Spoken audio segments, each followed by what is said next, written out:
प्रिय मित्रों, नमस्कार। स्वागत है आपका हमारे चैनल में। पिछले संकलन में हमने श्रीमद् भगवद गीता के प्रथम अध्याय का संपूर्ण पाठ एवं उसका हिंदी भावार्थ कर लिया था। अब आज हम आपको श्रीमद् भगवद गीता के प्रथम अध्याय के पाठ का महत्व और उसके लाभों के बारे में कुछ तत्वों को बताना चाहते हैं। श्रीमद् भगवद गीता के प्रथम अध्याय में भगवान श्री कृष्ण ने रणभूमि में अर्जुन को जो ज्ञान दिया था वह श्रीमद् भगवद गीता में बताया गया है। श्रीमद् भगवद गीता में कुल 18 अध्याय हैं और उन सभी अध्यायों का अपना अलग अलग महत्व है। आइए जानते हैं श्रीमद् भगवद गीता के प्रथम अध्याय का क्या महत्व है। श्रीमद् भगवद गीता उपनिषदों का सार है। महाभारत के युद्ध के समय रणभूमि में भगवान श्री कृष्ण ने अर्जुन को जो ज्ञान दिया था वह श्रीमद् भगवद गीता में बताया गया है। श्रीमद् भगवद गीता ऐसी बहुत सी बातों का संकलन है जो मनुष्य को जीवन की कई कठिनाइयों को आसान बनाने में मदद करती है। इतनी ही नहीं, श्रीमद् भगवद गीता पढ़ने पर मनुष्य को बहुत सी नई जानकारियाँ भी मिलती हैं। साथ ही हर अध्याय के नियमित पाठ का लाभ और अपना महत्व भी है। आज भगवान शिव ने देवी पार्वती को जो श्रीमद् भगवद गीता के प्रथम अध्याय के पाठ का महत्व बताया था उसको हम यहाँ प्रस्तुत करने जा रहे हैं। लेकिन श्रीमद् भगवद गीता के प्रथम अध्याय के महत्व को जानने से पहले यह जान लें कि श्रीमद् भगवद गीता के प्रथम अध्याय की खास बातें क्या है। श्रीमद् भगवद गीता के पहले अध्याय का नाम अर्जुन विषाद योग है। इस अध्याय में कुरुक्षेत्र के मैदान में उपस्थित बंधुओं और संबंधियों को देखकर अर्जुन के मन में उठे विषाद और मनस्थिति का वर्णन किया गया है, जिसे संजय धृतराष्ट्र को बताते हैं।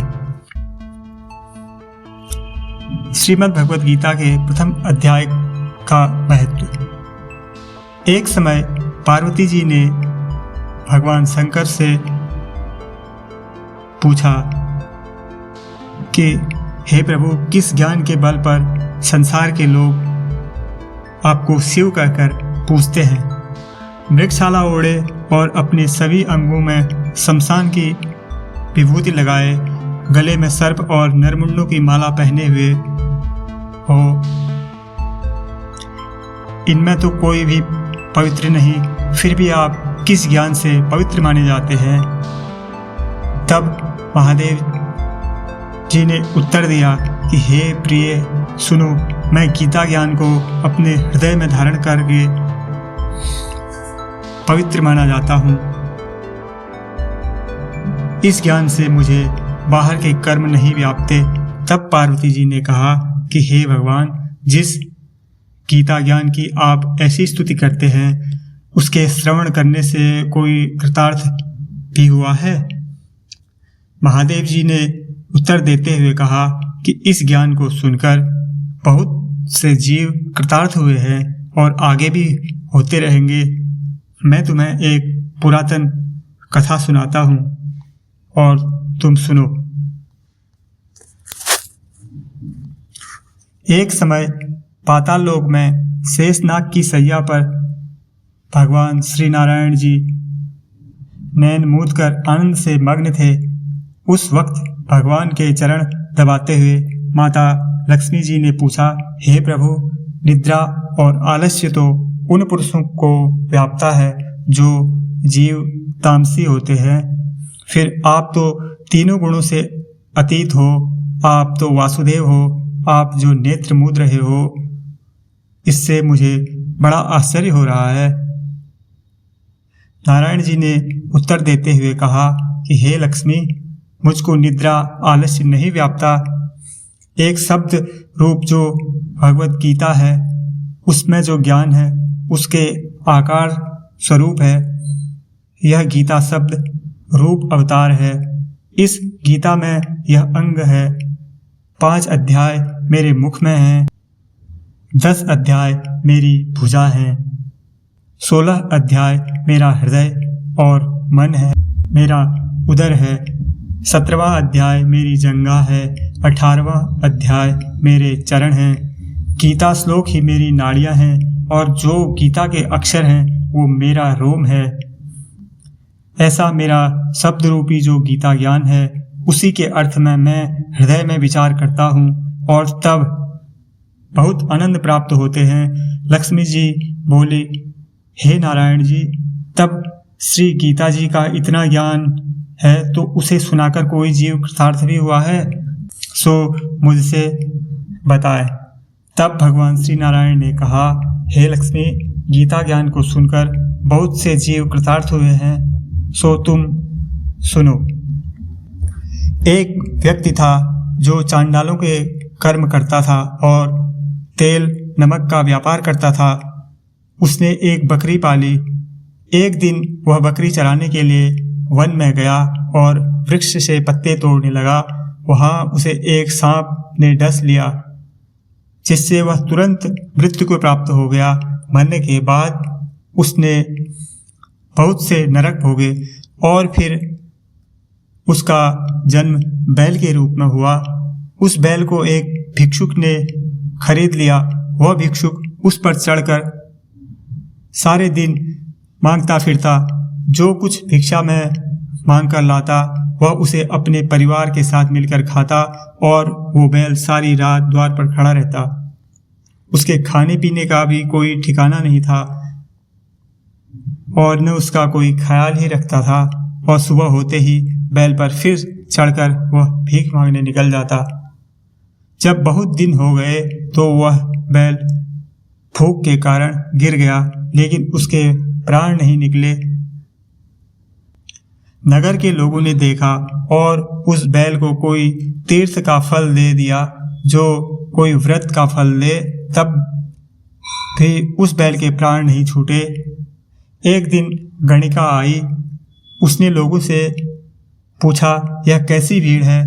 तो उन्होंने कहा कि इस बैल के प्राण नहीं निकल रहे हैं, अनेक पुण्यों का फल दे दिया, फिर भी इसे मुक्ति नहीं मिल पा रही। तब गणिका ने कहा कि मैंने जो कर्म किया है उसका फल मैंने इस बैल को दिया है। इतना कहते ही बैल की मुक्ति हो गई। तब बैल ने एक ब्राह्मण के घर में जन्म लिया। पिता ने उसका नाम सुशर्मा रखा। उसके पिता ने उसे पढ़ाया लिखाया। उसको पिछले जन्म की सुध थी। उसने एक दिन मन में विचार किया, जिस गणिका ने मुझे बैल की योनि से छुड़ाया था उसका दर्शन करूं। वह विप्र चलते चलते गणिका के घर गया और कहा, आप मुझे पहचानती हैं? गणिका ने कहा, मैं तो नहीं जानती, तुम कौन हो? तब उसने कहा कि मैं वही बैल हूँ जिसको आपने अपने पुण्य दिए थे, तब मैं बैल की योनि से छूटा था। अब मैं विप्र के घर जन्म लिया हुआ हूँ, आप अपना पुण्य बताएं। गणिका ने कहा कि मैंने अपने जाने पुण्य नहीं किया, परंतु मेरे घर एक तोता है, वह रोज सवेरे कुछ पढ़ता है, मैं उसका वाक्य सुनाती हूँ। उस पुण्य का फल मैंने तुम्हें दिया था। तब विप्र ने तोते से पूछा कि तू सवेरे क्या पढ़ता है? तोते ने कहा, मैं पिछले जन्म में एक ब्राह्मण का पुत्र था। मेरे पिता ने मुझे गीता के प्रथम अध्याय का पाठ सुनाया था। एक दिन मैंने गुरु से कहा कि मुझको आपने क्या पढ़ाया है? तब गुरुजी ने मुझे शाप दिया कि जा तू तोता बन जा। इसके बाद मैं तोता बन गया। एक दिन बहेलिया मुझे पकड़ कर ले गया और एक विप्र ने मुझे खरीद लिया। वह विप्र भी अपने पुत्र को गीता का पाठ सिखाता था। तब मैंने भी यह सीख लिया। उसी दिन विप्र के घर में चोर घुस गए। उन्हें धन तो प्राप्त नहीं हुआ, लेकिन वह मेरा पिंजरा उठा ले आए। उनकी यह गणिका मित्र थी। वह मुझे उसके पास ले गए। सो मैं नित्य प्रातः गीता जी के पहले अध्याय का पाठ करता हूँ, जिससे यह गणिका सुनती है। पर इस गणिका को समझ में नहीं आती। जो मैं पढ़ता हूँ वही इस गणिका ने तेरे निमित्त दिया था। वह श्रीमद् भगवत गीता जी के प्रथम अध्याय का फल था। तब विप्र ने कहा कि हे तोते, तू भी विप्र है, मेरे आशीर्वाद से तेरा भी कल्याण हो। सो हे लक्ष्मी। विप्र के इतना कहते ही वह तोता भी मुक्ति को प्राप्त हो गया। तब गणिका ने बुरे कर्म छोड़ दिए, भले कर्म ग्रहण किए और नित्य स्नान करके श्रीमद् भगवत गीता जी के प्रथम अध्याय का पाठ करना प्रारंभ कर दिया, जिससे उसकी मुक्ति हो गई। तो ये था श्रीमद् भगवत गीता के प्रथम अध्याय के पाठ का महत्व। मित्रों, फिर मिलते हैं एक और वीडियो में। तब तक के लिए जय हिंद, जय भारत।